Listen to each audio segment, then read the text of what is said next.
Napoleon is supposed to be history's ultimate mastermind, which makes it even funnier that his era was also full of pug attacks, bunny ambushes, chaos, ego disasters, and decisions so dumb they changed the map of the world. Here are 32 of the dumbest, weirdest, and most gloriously ridiculous facts from the Napoleonic Wars. 1. Napoleon's first wife, Josephine, owned a pug named Fortune, and this tiny gremlin apparently considered himself the true man of the house. When Napoleon and Josephine got married, the wedding night should have been simple. Instead, Fortune launched a full security operation. As Napoleon tried to get into bed, the dog bit him on the leg. Not nipped, bit. And Josephine, instead of removing the furry menace, basically treated it like Fortune had seniority. So the future emperor of France, a man who would flatten armies and redraw maps, ended up negotiating bedroom access with a squashed-faced dog that weighed less than his boots. By Napoleon's own account, the options were humiliatingly limited. Share the bed with the pug or sleep somewhere else. Imagine ruling most of Europe but still losing nightly to a jealous lapdog with anger issues. 2. In 1803, Napoleon owned Louisiana, which was not just a city or a region, but an enormous slab of North America stretching from the Gulf of Mexico deep toward Canada. It covered around 828,000 square miles, and he sold the whole thing to the United States for about $15 million. That works out to roughly 4 cents an acre, which is basically the geopolitical version of a yard sale. Why dump something that huge? Because Napoleon needed money fast for his wars in Europe, and his dreams of building a French empire in the Caribbean had already crashed and burned in Haiti. He figured that if France could not keep Louisiana, it was better to sell it than watch Britain snatch it for free. Jefferson only wanted New Orleans. Instead, he accidentally got half a continent. Napoleon funded America's rise just so he could keep fighting wars he still ended up losing. 3. When Napoleon invaded Russia in 1812, he marched in with more than 600,000 men, which was the biggest army Europe had ever seen at that point. His plan was simple and very Napoleon. Move fast, smash the Russians, force peace, go home victorious. The Russians responded with the historical equivalent of saying no thanks and setting the kitchen on fire. They kept retreating deeper into the country, burning crops, villages, and supplies behind them, so the French had nothing to eat, use, or steal. When Napoleon finally reached Moscow, he expected surrender talks. What he got was an empty city and then flames. The Russians had evacuated most of it and allowed their own ancient capital to burn. Napoleon waited around for a peace offer that never came. Then winter closed in, food ran out, and the retreat turned into a frozen nightmare. He entered Russia with a giant army and crawled out with a shattered remnant. 4. In 1807, after the Treaty of Tilsit, Napoleon decided he deserved a classy rabbit hunt. Fair enough. Conquer half of Europe, sign a major treaty, then go shoot something fluffy for fun. His staff arranged the whole event, gathered hundreds of rabbits in cages, and prepared the field for an imperial afternoon of easy sport. The only problem was that they bought tame rabbits instead of wild ones. So when the cages were opened, the rabbits did not scatter in terror. They saw humans and assumed dinner had arrived. Suddenly, wave after wave of hungry bunnies charged straight at Napoleon and his hunting party like furry tax collectors. They swarmed his boots, climbed his clothes, and ignored every attempt to drive them back. Guards flailed around with sticks. Napoleon retreated toward his carriage. The rabbits followed him there too. Europe's most feared warlord was forced off the field by a stampede of domesticated lunch addicts. 5. Marshal Joachim Murat was one of Napoleon's most effective cavalry commanders, which makes it even funnier that he also looked like he got dressed by a theater troupe during a fever dream. Murat loved uniforms, but not in a normal military way. He wanted spectacle. He rode into actual battles wearing screamingly bright jackets, clouds of gold embroidery, gigantic feathered hats, leopard skin decorations, and enough jewelry to rattle when he moved. This was not ceremonial nonsense tucked away for parades. This was battlefield fashion. Men were firing cannon at him while he looked like the final boss of a royal costume shop. Murat believed a commander should be visible, dramatic, and unforgettable. His enemies probably agreed, mostly because he was impossible to miss. Somehow, despite dressing like an extremely aggressive peacock, he kept surviving and winning. Napoleon tolerated the absurd wardrobe because Murat delivered results. When your cavalry charges work that well, apparently nobody complains that you are dressed like a chandelier. 6. Before Napoleon, road customs in Europe were messy. Different places had different habits, and there was no neat continental rule about which side people should travel on. In several countries, especially Britain, keeping left was traditional. Then Napoleon came along and started stamping his preferences across Europe like he did with everything else. Under his rule, right-side movement became standard in much of the continent. There are a few theories about why. One says it fit revolutionary ideas and broke with aristocratic customs. Another suggests it helped French troops and administrators move more uniformly. There is even the theory that it annoyed and confused enemies used to left-side traffic, which honestly sounds petty enough to be believable. Whatever the reason, the habit stuck in many places long after Napoleon was gone. Today, most of the world drives on the right, and every time that happens, a long-dead Corsican still gets the last weird little victory. 7. Beethoven once admired Napoleon the way people admire a revolutionary hero, before the hero starts enjoying the throne too much. To him, Napoleon seemed like proof that talent and ambition could smash through the old aristocratic order. He was so inspired that he planned to dedicate his third symphony to him and title it Bonaparte. Then Napoleon crowned himself emperor in 1804, which for Beethoven felt like the political version of watching your favorite anti-establishment musician become a luxury brand ambassador. According to those who knew him, Beethoven exploded with rage, grabbed the title page, and scratched Napoleon's name off so violently he tore the paper. The dedication was dead. The symphony became Eroica instead, with its praise redirected toward the idea of heroism rather than the specific man who had disappointed him. So one of the greatest symphonies ever written carries, buried inside it, a spectacular artistic tantrum over Napoleon, becoming exactly what he claimed to oppose. 8. Waterloo has generals, cavalry, mud, bad timing, and one of history's least dignified military theories, that Napoleon may have lost partly because his hemorrhoids were acting like an internal rebellion. Yes, really. Some historians argued that he was in such pain on the day of the battle that he could not sit properly on horseback, which limited how well he could observe the field and issue orders. There are also suggestions he may have taken pain relief that dulled his focus. Now, to be fair, Waterloo was not decided by one miserable medical problem. Wellington handled the battle skillfully. The Prussians arrived at exactly the wrong moment for France, and Napoleon's army had serious coordination problems. Still, it is impossible not to appreciate the absurdity.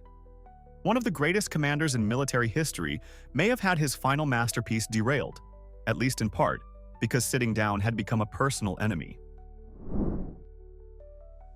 9. Napoleon had an odd way of showing affection, and by odd I mean physically unsettling. When he liked someone or wanted to reward them or possibly just felt like being Napoleon, he would pinch them. Hard. Ears, cheeks, noses, whatever was available. A general could win a battle, report back proudly, and then get his face squeezed by the most powerful man in Europe, like a child being greeted by an overly emotional aunt. The trouble was that Napoleon also used the same habit when he was irritated, which meant nobody ever knew whether the imperial hand reaching toward their face was a sign of approval or a prelude to humiliation. So imagine spending years in his inner circle, constantly half-braced for unexpected pain. It was supposed to be intimate, personal, even flattering. In practice, it meant serving an emperor whose love language looked alarmingly similar to petty assault. 10. Revolutionary France, and then Napoleon's empire plundered Europe's art with the efficiency of a tax office and the ethics of a burglar. Italy got hit especially hard. French forces stripped cities like Venice, Florence, and Rome of paintings, statues, manuscripts, and whatever else looked grand enough to decorate Paris. The famous bronze horses from St. Mark's Basilica in Venice were hauled off too. because apparently being looted once in earlier centuries was not enough suffering for one sculpture set. What makes it even more ridiculous is how organized the theft was. Officials created systems for cataloging, packing, and transporting the loot, giving mass cultural robbery the polished appearance of legal administration. After Napoleon fell, some objects were returned, but plenty stayed in French hands. Napoleon genuinely loved art and believed Paris should be the cultural center of the world. He just arrived at that dream by deciding everybody else's masterpieces would look better in his museum. 11. Napoleon's handwriting was not merely messy. It was an active threat to communication. Reports from the time make it sound like his letters looked as if a panicked insect had staggered through wet ink while being chased. Secretaries became specialists in deciphering his scribbles, and even they were often guessing.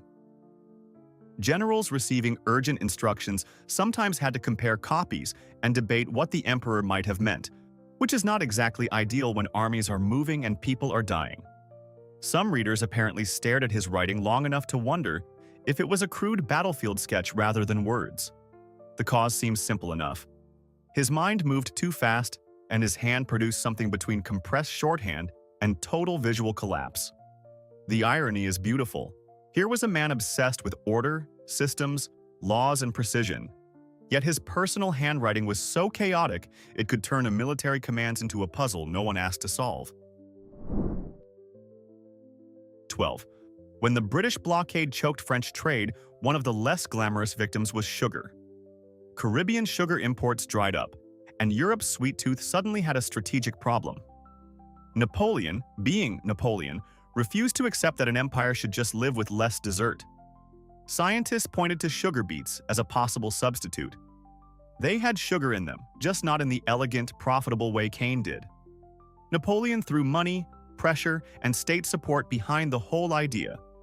He encouraged beet cultivation, backed research, and helped build processing capacity across his sphere of control.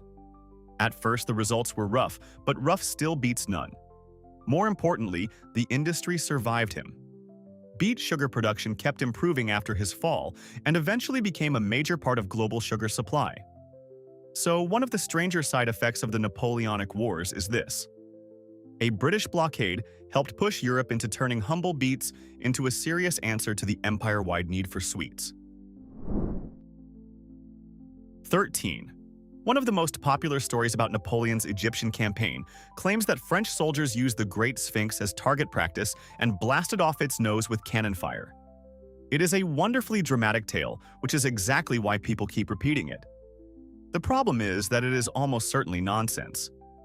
Images and descriptions from before Napoleon even arrived in Egypt already show the Sphinx missing its nose, which rather ruins the whole story. The damage likely happened centuries earlier, possibly at the hands of a religious zealot offended by local reverence for the monument. Still, the myth stuck because it sounds believable. French forces in Egypt absolutely did engage in looting and damage, and European imperial armies had a very real habit of treating foreign heritage like a buffet. Napoleon himself was fascinated by Egyptian antiquities and brought scholars to study them. So the French did many questionable things in Egypt, but the Sphinx's missing nose was probably not one of them. 14. In 1814, Napoleon was exiled to Elba, a small island where Europe hoped he would quietly stay out of everyone's life forever. That arrangement lasted about 10 months, which is honestly impressive only if you expected Napoleon to respect exile the way normal people respect house rules. His escape was absurdly straightforward. He gathered around 1,000 loyal men, got onto a few ships, and sailed away. That was it. At one point, a British vessel spotted the flotilla and apparently failed to realize it was watching the most notorious man in Europe casually leaving captivity. Whether that happened because of negligence, confusion, or breathtaking overconfidence is still debated. Napoleon landed in France, marched north, and the troops sent to arrest him kept switching sides and joining him instead. Within weeks, he was back in Paris. The restored king had run off, and Europe was forced to start the whole nightmare all over again because somebody did not inspect a few suspicious boats carefully enough. 15. Austerlitz in 1805 is often called Napoleon's finest battle, partly because he fought brilliantly, and partly because his enemies walked into disaster like men proudly carrying their own trap. The Austrian and Russian rulers were both present. Their combined army was larger than Napoleon's, and on paper they had every reason to feel confident. Unfortunately for them, confidence is not the same thing as competence. Napoleon deliberately appeared weaker in places, lured them into attacking where he wanted, and waited for them to stretch themselves thin, trying to turn his flank. That left their center vulnerable, which was exactly the point. Once the fog lifted and the French counterattack hit, the Allied lines started coming apart. Chaos spread fast. Soldiers fled, command broke down, and some Russians died trying to cross frozen ponds that gave way beneath them, possibly helped along by French artillery fire. 3 emperors showed up. Only one behaved like he had read the script. 16. In 1798, France sent troops to Ireland to help support rebellion against British rule, which sounds like the setup for a bold strategic campaign. In practice, it sometimes reads more like military history written by a bartender. Around 1,000 French soldiers landed at Killala Bay under General Humbert, and local Irish rebels welcomed them with enthusiasm, relief, and what appears to have been a dangerously generous amount of whiskey. Instead of maintaining strict momentum and coordination, the alliance quickly became entangled with celebration, hospitality, and the kind of drinking that makes military planning feel optional. They did manage a couple of early successes, which only makes the whole episode more ridiculous. But the operation was too small, too isolated, and too poorly sustained to survive. British forces regrouped, surrounded them, and crushed the effort within weeks. So the Franco-Irish attempt to open a new front against Britain ended not in glorious liberation, but with a campaign remembered partly as a historically important rebellion and partly as a catastrophic hangover. 17. Napoleon's reputation as a tiny man is one of history's most successful pieces of nonsense. He was not unusually short. By the standards of his time, he was around average, maybe even a bit above average for a Frenchman. The myth grew because British propagandists loved portraying him as a miniature tyrant, having oversized tantrums. Satirical artists turned him into a pocket dictator, and the image stuck far better than the facts. Then there was the measurement confusion. His height was recorded in French units, and when British readers saw the number without proper conversion, it made him sound much smaller than he really was. On top of that, Napoleon was often seen beside the Imperial Guard, whose members were deliberately selected for being tall and intimidating. Put an average man in the middle of a bunch of hand-picked giants and suddenly he looks compact. So the so-called Napoleon complex is named after a man whose famous shortness was basically a multinational clerical misunderstanding plus excellent slander. 18. Napoleon claimed he could fall asleep almost on command and wake up exactly when needed, which sounds like the kind of boast powerful men make about themselves when nobody can fact-check them. Except in his case, witnesses kept reporting that it was actually true. Officers described him taking short naps during campaigns under conditions that would leave most people staring into the void. He could sleep in a carriage, on the ground, during bombardment, and reportedly even while sitting on horseback. Then he would wake up refreshed and immediately start making decisions. That ability mattered. Campaigns are full of stress, noise, discomfort, and long stretches without proper rest. While other commanders wore themselves down into sluggish thinking, Napoleon could grab sleep in small, efficient pieces and keep functioning. Some historians think this strange sleep pattern was not just a personal quirk, but one of his real military advantages. He did not merely survive chaos better than other men. He could apparently schedule unconsciousness like an appointment. 19. Napoleon believed very strongly in family loyalty, which would have been more admirable if his relatives had not so often behaved like a traveling exhibition of royal incompetence. Once he started handing out crowns, he treated Europe like a board game and his siblings like decorative pieces. Joseph got Naples and then Spain, where he discovered that being king of a furious country in guerrilla revolt is less fun than it sounds. Louis became king of Holland and promptly started caring about Dutch interests more than Napoleon's, which was not the assignment. Jerome got Westphalia and seemed to treat kingship like an expensive social hobby. Caroline and Murat ended up in Naples and later drifted away from Napoleon when it suited them. Lucian, to his credit, refused a throne because he would not let Napoleon micromanage his marriage. So yes, Napoleon was a genius in war, but when it came to staffing monarchies, he repeatedly acted like a man hiring entirely based on surname. 20. After his first abdication in 1814, Napoleon was crushed, exiled, and convinced his story was finished. So he turned to the emergency poison he had been carrying since the Russian campaign, expecting a dramatic final exit worthy of a fallen emperor. Instead, he swallowed it and spent the night violently sick. The poison had apparently degraded with age and no longer worked properly, which is a very unfortunate detail when your big final gesture depends on chemistry doing its job. Rather than killing him, it just made him miserable. Doctors treated him, he recovered, and within a shockingly short time he was back to plotting. This means one of the most consequential comebacks in European history happened partly because Napoleon's suicide capsule had lost its potency. He survived, escaped Elba, returned to power for the 100 Days, and only then got knocked down for good at Waterloo. History nearly ended his career with tragic grandeur, but instead gave him a failed poisoning and a miserable stomach. 21. Napoleon was weirdly advanced about personal hygiene for a man whose romantic correspondence occasionally sounded like it had been written by a perfume-resistant goblin. He bathed frequently, sometimes for long stretches, and would even work while soaking in hot water, dictating letters and receiving updates from aides as if the bathtub were simply another office. He also used an early kind of toothbrush and reportedly brushed daily, which was far from universal in that era. On top of that, he went through cologne in impressive quantities and liked smelling strongly of it. So on a personal level, he was unusually clean, scented, and meticulous, which makes his famous request that Josephine not wash before his return even stranger.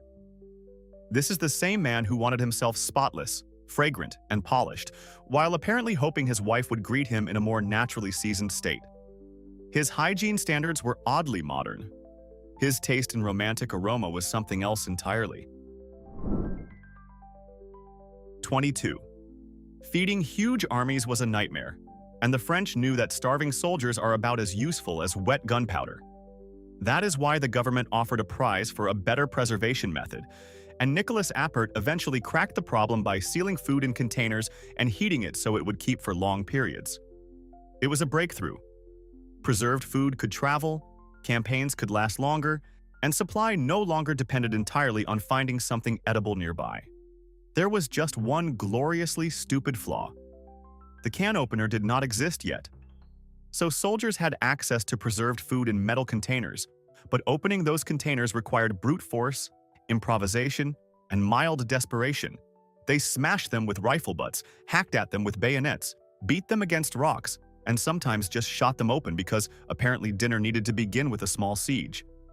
The technology to save the food arrived decades before the technology to open it like civilized people. 23. In 1809, Napoleon's relationship with Pope Pius VII had deteriorated badly. The Pope was resisting French pressure, refusing to play along with the emperor's plans, and generally behaving like a man who did not enjoy being bossed around by someone in a military coat. Napoleon's solution was subtle, in the way a cannon through a window is subtle. He had the Pope seized. French troops removed the elderly pontiff from the Vatican under cover of night and carried him away into captivity. For years, the head of the Catholic Church was effectively a prisoner of Napoleon's regime, moved between locations while the emperor tried to extract obedience on political and religious issues alike. Pius did not make life easy for him either. Even while confined, he stayed stubborn and resisted where he could.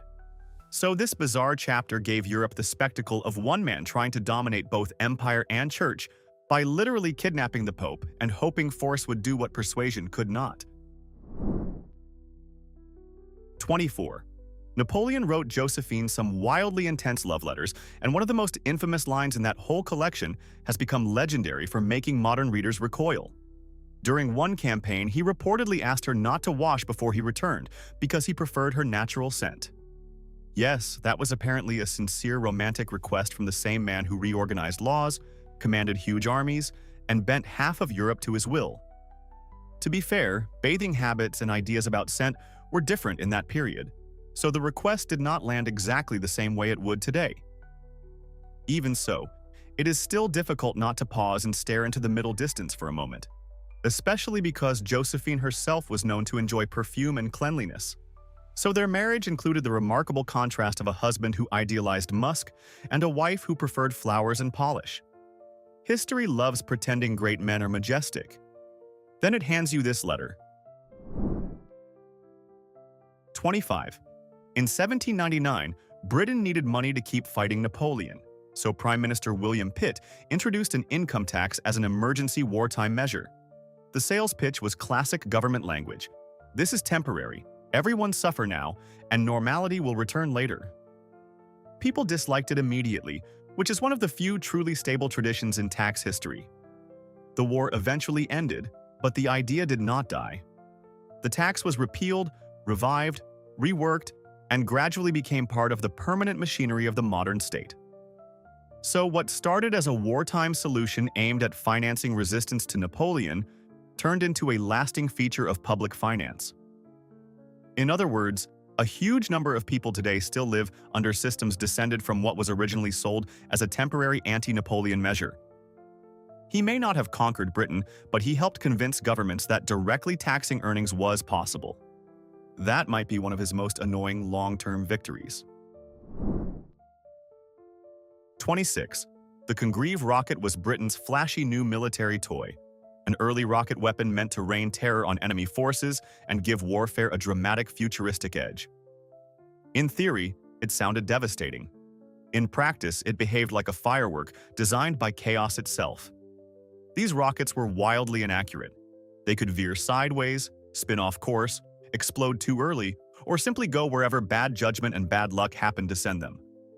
On battlefields like Leipzig, they created plenty of smoke, noise, panic, and confusion, which sounds impressive until you realize that the confusion affected allies too. Horses on both sides reportedly suffered from the sheer madness of it all. The psychological effect was real, but not in a neat tactical sense. Everyone feared the rockets because nobody, including the people who launched them, had much confidence about where they might end up. They were less a precision weapon and more a flaming public argument against trusting unstable metal tubes. 27. In 1803, Napoleon was traveling by carriage when he decided that being emperor was apparently not enough and that he would also like to try being his own driver. This was not a strong decision. He took the reins himself, lost control, and crashed. The accident threw him violently and injured his neck badly enough to raise real fears about his survival. This was before some of his most famous victories, which means Europe's future nearly changed because one man in a carriage got bored and wanted to play coachman. It is almost insulting to history that someone who would later survive battles, assassination plots, exile, and one failed suicide attempt came close to dying in what amounts to a rich man's horse-related ego incident. Afterward, those around him were understandably less than thrilled by his enthusiasm for amateur driving. The conqueror of Europe had many enemies, but on that day, the biggest one was his own urge to grab the reins. 28. Napoleon sent General Leclerc to Haiti with tens of thousands of troops to crush the Haitian Revolution and restore French control over the colony, including slavery. On paper, France looked overwhelmingly powerful. In reality, this expedition became one of the most devastating disasters of the era. Haitian resistance was fierce and skillful, but France also ran into an enemy that did not care about rank, training, or imperial confidence: yellow fever. The disease tore through French forces with horrifying speed. Elite soldiers died by the thousands, often before they could even make use of their advantages. Leclerc himself was among the dead. The campaign collapsed so badly that Napoleon abandoned broader ambitions in the Americas, which helped lead directly to the sale of Louisiana. Haiti emerged as the first free black republic in the Western Hemisphere, and one of the most powerful empires in the world had to watch its plans come apart because revolutionary resistance and tropical disease formed an absolutely brutal alliance. 29. When Napoleon escaped Elba and marched toward Paris in 1815, the restored Bourbon monarchy sent troops to stop him, including the 5th Regiment. These were not random recruits. Many had served under Napoleon before and were now being ordered to arrest or kill the man they once followed into war. When the two sides met near Grenoble, the moment could have turned bloody very fast. Instead, Napoleon did something so reckless and theatrical it sounds invented. He stepped forward alone, opened his coat, exposed his chest, and challenged the soldiers to shoot if they wanted to kill their emperor. That was an extraordinary gamble, because if one nervous man had pulled the trigger, the whole story ends there. But nobody fired. After a stunned pause, the regiment broke into cheers and joined him instead. It was one of the most audacious acts of personal charisma in military history, and it helped turn his return from exile into a rolling collapse of royal authority. 30. Jean-Baptiste Bernadotte's career sounds less like normal history and more like somebody making up a wildly successful opportunist for a novel. He began as a French soldier, rose through the Revolutionary Army, became one of Napoleon's marshals, and then somehow got selected to become heir to the Swedish throne. Sweden needed a successor, the political situation was unusual, and Bernadotte looked like a capable military strongman who might also keep relations with France manageable. So this French marshal moved north, became Crown Prince Charles John, and eventually King of Sweden. Then he did the most Bernadotte thing possible and turned against Napoleon. He joined the coalition fighting France and helped command forces against his former emperor at Leipzig. While Napoleon's empire fell apart, Bernadotte kept his new position and founded a royal line that still sits on the Swedish throne today. Out of all the men Napoleon promoted, Bernadotte may have been the one who understood survival most coldly and most brilliantly. 31. Napoleon hated losing so much that even casual card games became tiny imperial crises. When he played with staff, courtiers, or diplomats, he reportedly cheated with the kind of shamelessness only absolute power can truly support. He peeked at cards, altered the rules mid-game, ignored inconvenient realities, and generally treated fairness like an optional decorative tradition.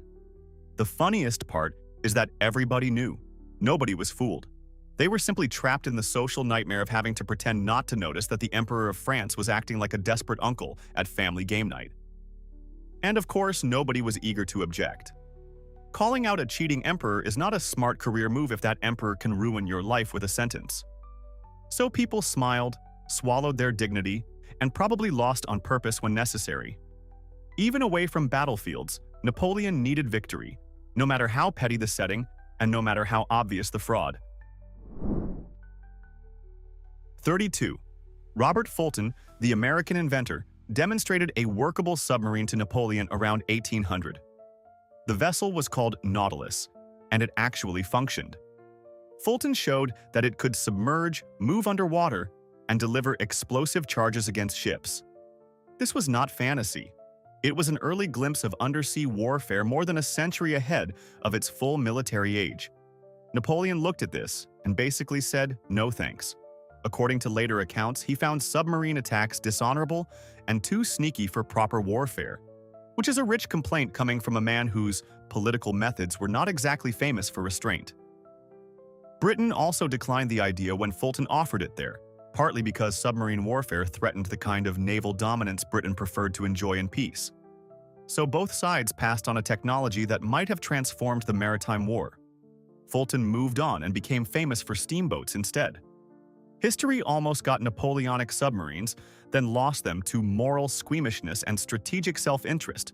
So, after all that, what was the single dumbest thing in this entire video? Selling Louisiana, getting bullied by a pug, rejecting a submarine, or something we did not mention? Drop your winner in the comments and add the most absurd Napoleonic fact we missed. If this video made you laugh and learn, hit like and subscribe for more historical stupidity.